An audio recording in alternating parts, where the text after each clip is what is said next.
Good morning. This is Joyce Briggs with the Ross Programs. Do you know anything about the community health assessment? Well, today you're going to learn everything that you need to know about it. I have a brilliant young lady. Her name is Bria, and she's with Durham County Public Health. Hi, Bria. How are you today? Good morning, Joyce. I'm doing well. I'm so glad to be here. How are you I'm, doing? I'm fine. I'm so glad that you agreed to come online and tell everybody about this community health assessment. But before we get into that, tell the audience a little bit about yourself. A little bit about me. So, and I don't know if you wanted to read my bio, but I am from North Carolina, born and raised here. I'm from a little town called Taylorsville, which is in the foothills, where I really learned to value family and community and to be involved, be a team player. From there, I went on to UNC Greensboro, where I studied political science and English, did a little stuff with pre-law. And then I worked in restorative justice programs when I left there. After that, I did some advocacy work with people who had experienced different forms of violence. And then from there, I did violence prevention. So a lot of talking to the community about different forms of violence and things we could do to prevent things from happening. Now I am very glad to say that I am here in Durham, and I work for Durham County Department of Public Health as the Partnership for Healthy Durham coordinator. And as I present today, I'll tell you a little bit about that and how we are involved with the community health assessment. Awesome. Well, let's just get right into it because I'm dying for everyone to know what I already know. I already know about it, but I want everybody else to know what I know. So go ahead and get started. All right, so I will share my screen. Let's see here. Are you able to see my screen? I am. Great. All right, everyone. So I bring you greetings from Durham County Department of Public Health and the Partnership for a Healthy Durham. Again, thank you so much, Joyce, for having me here today. This is truly a pleasure. So I'm going to talk to you about this community health assessment. You all may or may not have seen it before. We do offer it in print, but we also have it on PDF so that people can access it in a number of ways. It is a huge document, and you'll see more about that. So most people don't want to tote this thing around, so it can be really helpful to access it on the internet. But we do this community health assessment every 3 years.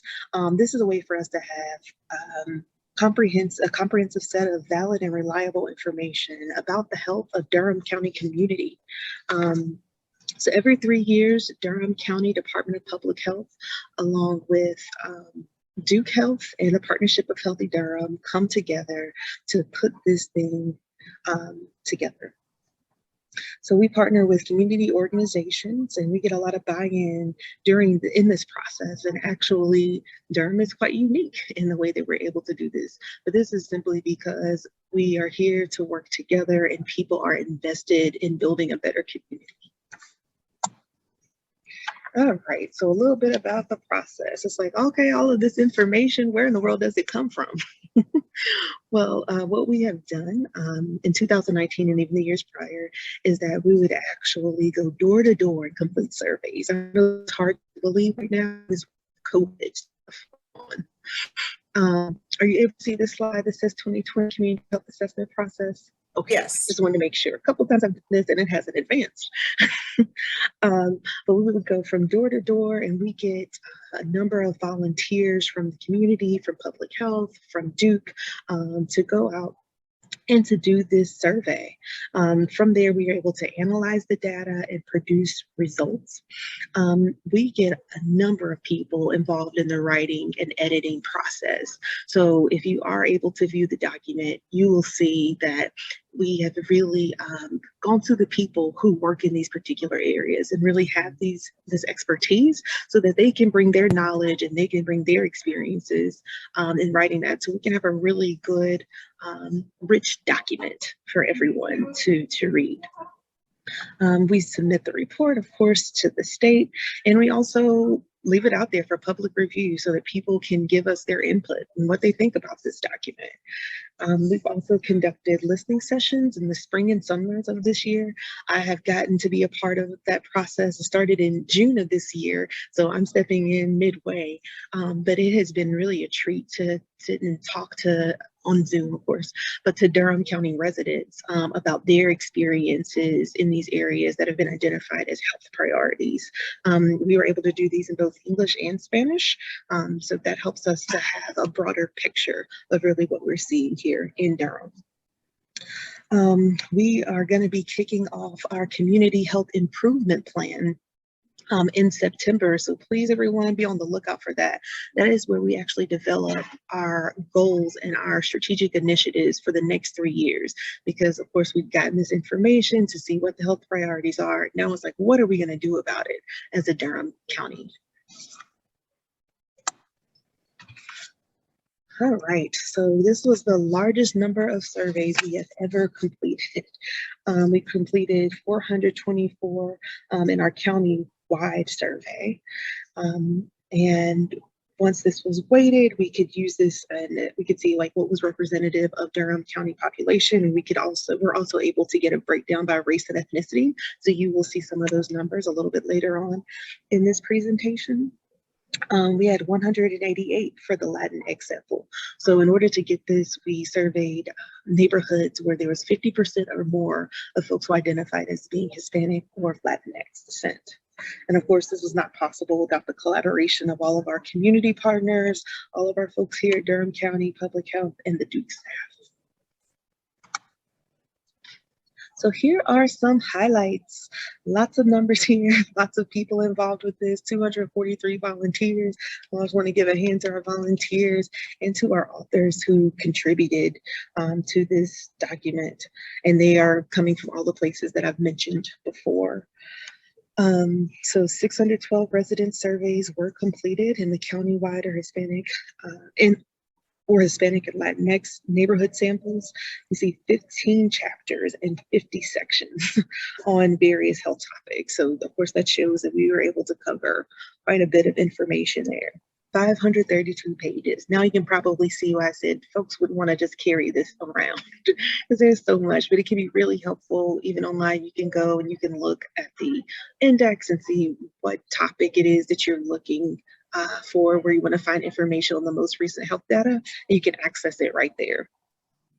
So some new things that we had in this particular community health assessment was an intentional framing around equity. So each section really provides context for disparities seen by race, ethnicity, gender, education, income, sexual orientation, ability, and more. We were also able to add a chapter on climate change. There's also, of course, a focus on the COVID-19 pandemic and the impact on the different populations, because that has been a major thing that we have all been dealing with collectively over this past, oh my goodness, it's been almost 1.5 years at this point. That's hard to believe, but we've been in here. We also continue to use a random sample and to survey Durham's Hispanic or Latino residents, as well as the overall county's residents. So here are some key findings.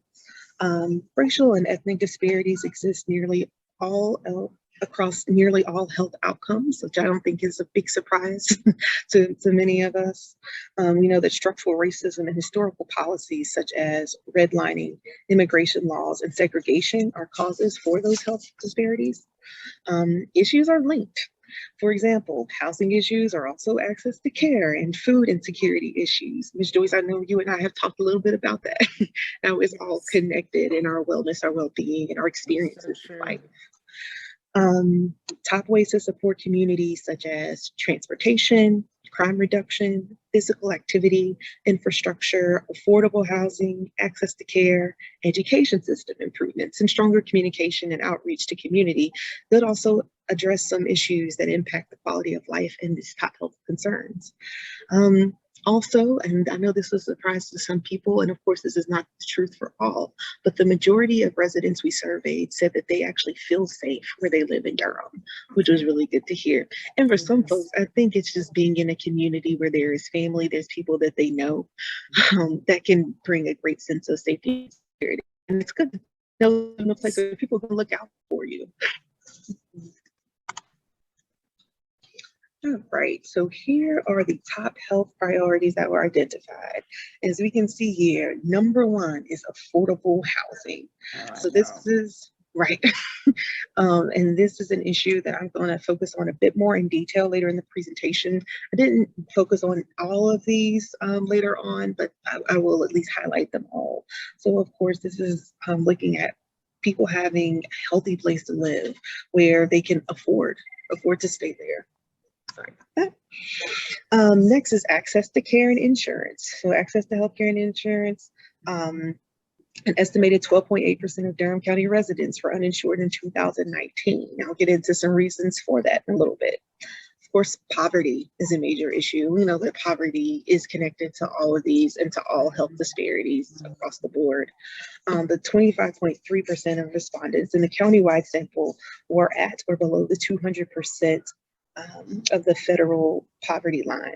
Black and Latinx populations with 18.4% and 26.8% living in poverty respectively, compared to the 10.5% of the white population. Next, with mental health. So about 17% of respondents reported that they had experienced poor mental health days for 15 or more days out of the last 30.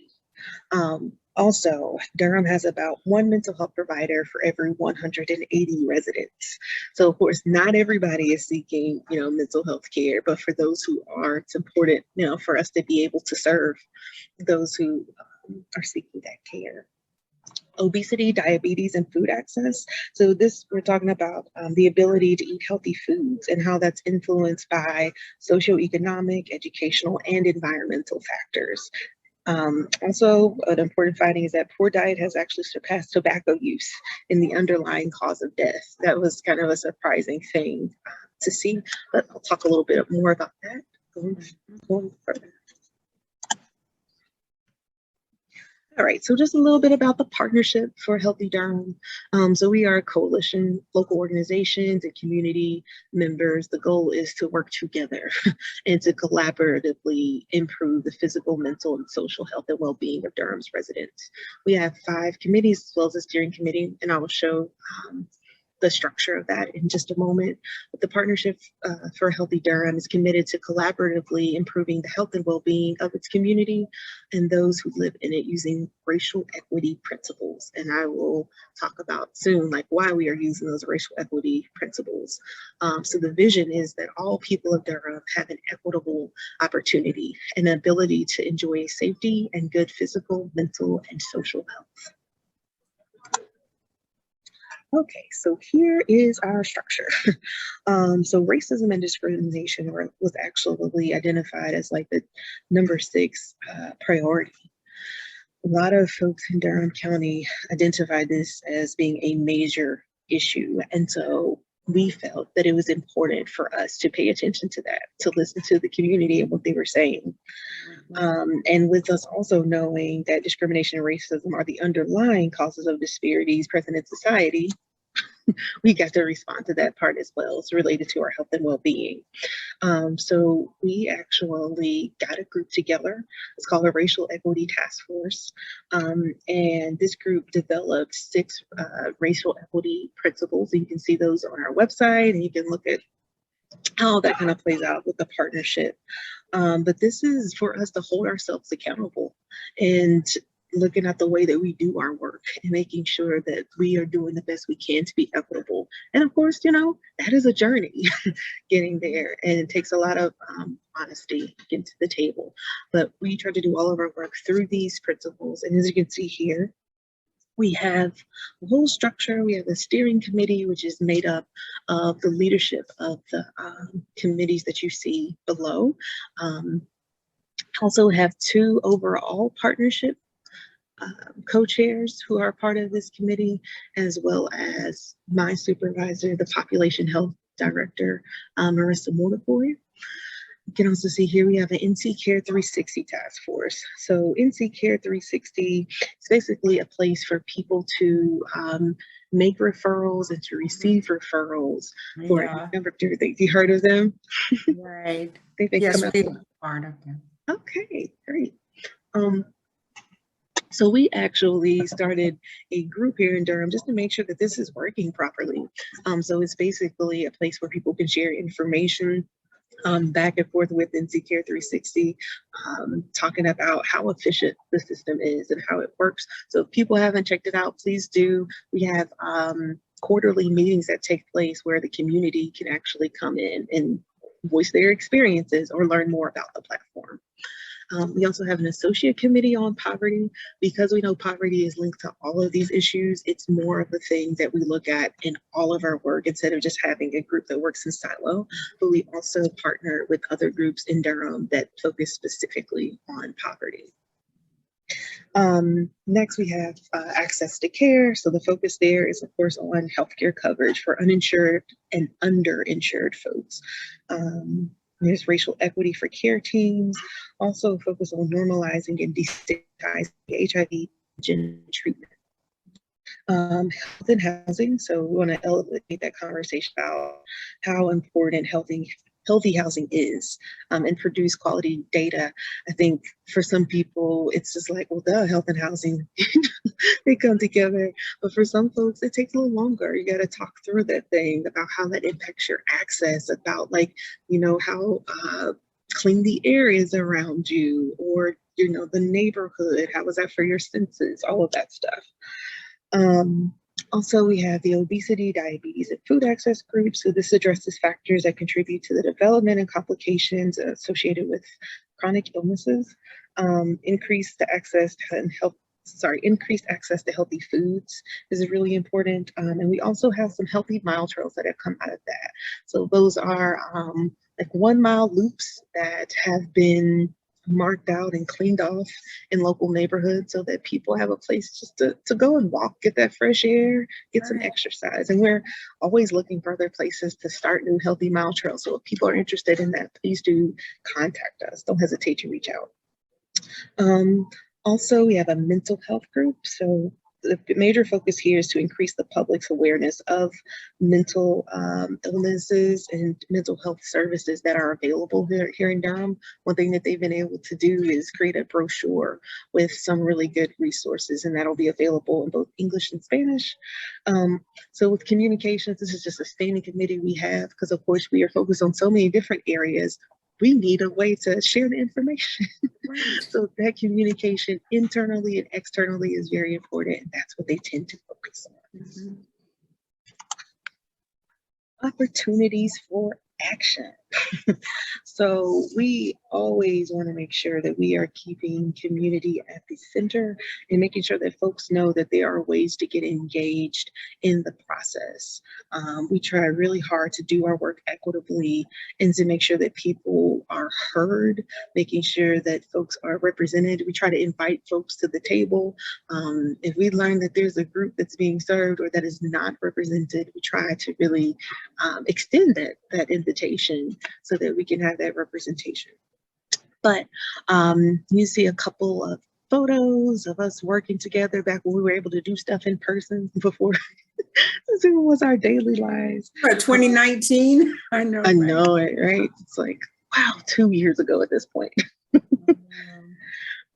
But our committees in this first photo were meeting, and they were talking about using data to develop the community health improvement plans.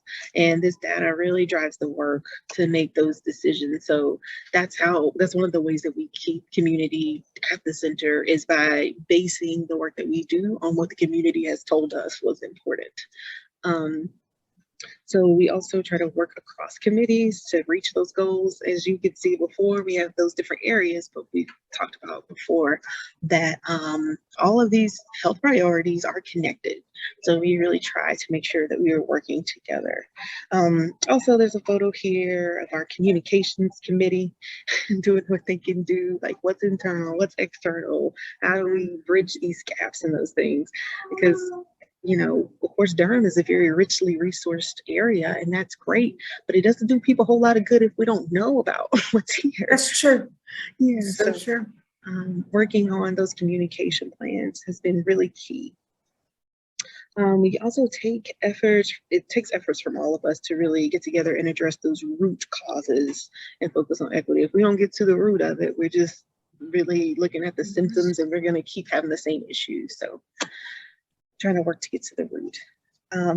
So anybody is welcome to come and join at any part of these processes, whether it's during the community health improvement plans that are coming up in September, or if it's that you see a committee that, and this is an area that you're interested in and you want to start getting involved and coming and, you know, working on those goals and initiatives. Also, we host community listening sessions, and we're hoping to do more of those throughout the year. We tend to give people incentives. We've given $25 gift cards, but we would just love to have different folks at the table and hear different voices. Will these be done virtually or in person? They're done virtually right now. We were really hopeful. We were like, oh, in the fall, I'm sure we're gonna be able to get back together, but this Delta variant has been something. So right now we're still having to be virtual. Well, let me know about the link that I can send out in my newsletter. I send out a newsletter once a month. Mm-hmm. So the one for September goes out tomorrow. Okay. Yeah. Can't believe September's tomorrow. Me either. Unbelievable. I was like, wait, August the 31st, how?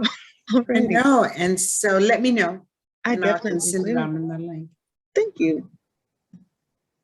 All right, so I'm just going to look at a few of the areas of focus. Access to care. So we saw a lapse in health insurance in the past 12 months by race and ethnicity. So this is what we're looking at right here. So 21.5% of Black folks, 9.6% of Latinx folks, and 8.8% of white folks saw that lapse in health insurance. We know that can be an issue. Yes, it is. Is it because of unemployment or just? That can be a reason. And actually, thank you. We won't right on that. So some reasons for access to care disparities include the cost of insurance, employment status, immigration status, treatment by healthcare systems. We actually held a listening session recently, and people were talking about their experiences, and it is something, you know, sometimes we look at certain issues and we're like, oh, it's just those folks. It's just those folks who haven't been employed for years or live with disabilities. But this is something that can impact anyone. We heard from several people that they were just between jobs and they had major issues accessing healthcare and how it was different, you know, between those times. But let's see, so with the cost, of course, the price of coverage and affordability of coverage, such as high deductibles and copays. If you can't pay to get in the door to go and get seen, that is a major issue. It is. And there are many people who don't actually get coverage from their employers, or they get it and it's so expensive that they can't afford it. Right. We also know that people of color are less likely to be interviewed for a job when compared to whites with nearly identical credentials. This can lead to fewer job opportunities. People of color are also more likely than whites to have low wage or hourly jobs, and these jobs often do not provide even the option to buy employer-sponsored health insurance. So that's a part of it as well. Research shows that people of color receive lower quality care and aren't listened to as often as white patients. So this is, you know, one thing that our Access to Care Committee has been looking for. We have some community health workers and different groups. They're just looking at ways that we can help to, you know, educate folks involved in healthcare, and the importance of just listening to the people we're serving. Right. Food insecurity. So this is like looking at the number of people who've had to either cut the size of their meals or just not eat meals because of cost. So 10% of people surveyed reported skipping meals because they did not have enough money to buy food. Also, 12.9% of Durham residents surveyed had diabetes. And this is important because we're talking about food security or food access. It's not just about food. It's about having access to healthy foods that are going to be rich in nutrients. Because we do know that foods that tend to be higher in calories and oils and fats tend to not be as good for the body, and it can build up and lead to other issues or chronic illnesses such as diabetes. We did a survey in the Census Tract 10.0, Mhm. which is near Angier Avenue, Main Street, Holloway. There is not a very good grocery store in about 4 or 5 mile radius. So if you don't have a car, you got to catch the bus, and oh my gosh, it is not good. And of course, things are changing in that area because of this. Everybody wants to live close to downtown, so the houses are being sold now. Gentrification. Yeah, Yes. that's the word I wasn't going to use, but I'm glad you did. Oh, But yeah, we maybe have to now move. that the neighborhoods are diverse, maybe now grocery stores will come in that area. But the closest one was like Compare, not Compare. Yeah, Compare or Los Primos or whatever. Mhm. And then Food Lion is way down Holloway, like way down Holloway. Yeah. So You it's not easy to get good food or reasonable food and healthy food. There you go. And what you're saying is a perfect demonstration of how these things overlap. It's like access to food, it impacts your actual health, but It if you does. It don't does. It have the truly does. transportation to get to a place, or you don't have sidewalks that are safe for you to walk on or ride a bike, all of these things impact the health. So thank you for raising that and giving us that example. Another gap, another area that we really need to focus on. Let's see, I'll move on to some reasons for food insecurity. So of course, poverty is an issue, lack of funds, and people of color are impacted at higher rates. Also income. So people who work, but they don't make enough money to cover basic expenses. That's true. Yeah, I think that's one myth that's out there. It's like, well, people just don't have these things that they need because they won't work. That's not true. There are people out there who are just underemployed, who do have 1, 2, 3 jobs and still don't have enough money to make the ends meet. Right. This is an important thing to think about, to consider. But I do want to add, and I'm sorry to cut you off. I do want to add that if anyone wants to get a list of the local food banks, please contact me. 919-683-8596, extension 7209. And I will be glad to email you a copy of the list of food banks that are available in the community, because somewhere every day of the week, there's a food bank. Thank you so much for offering that. Oh, I'd be glad to do that. Okay, go ahead. It reminds me too, I went by a restaurant yesterday and I was really glad to see this. They actually had a table and then like a little sign out, whoever to get some. So I like seeing different folks in the community doing their part. Folks can go and eat, absolutely.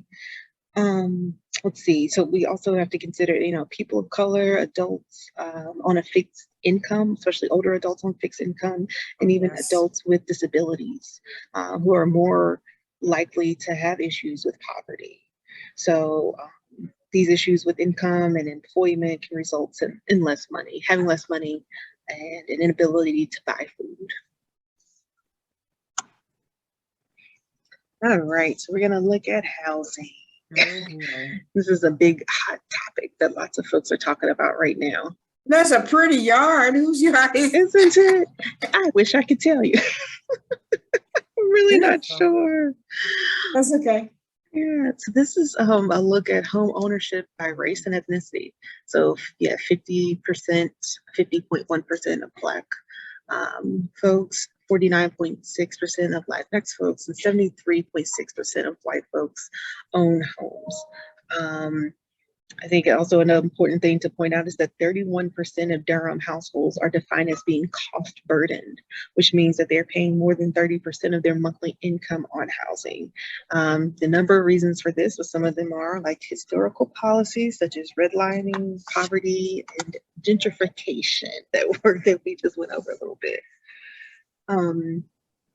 So, housing disparities and homeownership, like where you live and the type of housing that you have, all play a part. Research shows that this history of things like redlining and predatory and unfair loan practices have disproportionately impacted people and communities of color. Also, of course, poverty. So that lack of funds, people of color impacted by higher rates, income and unemployment. Also, Blacks were not able to build generational wealth through home ownership due to discrimination. So here's a little quote that I like. It is about gentrification, and this actually came from City Labs. It says, as the affluent and educated move back downtown to take advantage of this unique bundle of amenities, they drive housing prices up, which hits hard on the least advantaged. As a consequence, these low-income residents are driven out of these increasingly expensive areas. So that basically sums it up. That's it. Gentrification. Right. Like the girl says, you hit the nail on the head. That was a good quote. I was like, all right, that captures. Excellent. So I wanted to share this. So we asked folks how they thought that housing impacts their health, and this is what they had to say. This is from our county-wide sample. So people say it supports my health because of access to healthy foods. Kind of like you were saying, it could support it or not support it, depending on what your access is. A good, nice, and quiet area reduces my stress. Or the apartment has roaches. Sleep schedule is upset by the upstairs neighbors. Mm-hmm. There's different variables dealing with housing. Whenever we asked the Hispanic or Latinx population, they said a peaceful neighborhood helps to promote a healthy mindset, or the mold was impacting my health and rain comes into my house, or quite a bit positive. The place you live affects you a lot. It does. It does. All right. So if you would like to find some of the information that I shared, you can go to our website, www.healthydurham.org. There's lots of recent health data there. You can find the 531-page document that I was talking about before, but you can also find the executive summaries available. It's only a few pages. It's beautiful and bright, great pictures there, and it just highlights the top health priorities. And that is available both in English and in Spanish. You can also see the youth reports that have been done in the past there, so please do check us out. Here is my contact information if you would like to reach me. So you can email me or call me. I'd love to hear from you and hope to get you involved. All right. Well, thank you so much. Now, I just want to see your pretty face. I don't want to see the screen anymore. Now I'm trying to figure, here we go. Here's how I'm going to share. Here we go. There you are. That was very interesting and very, very good. Thank you. Wow. Thank you so much for sharing all that for us. That was wonderful. Okay, so you have your contact information at the end of this screen.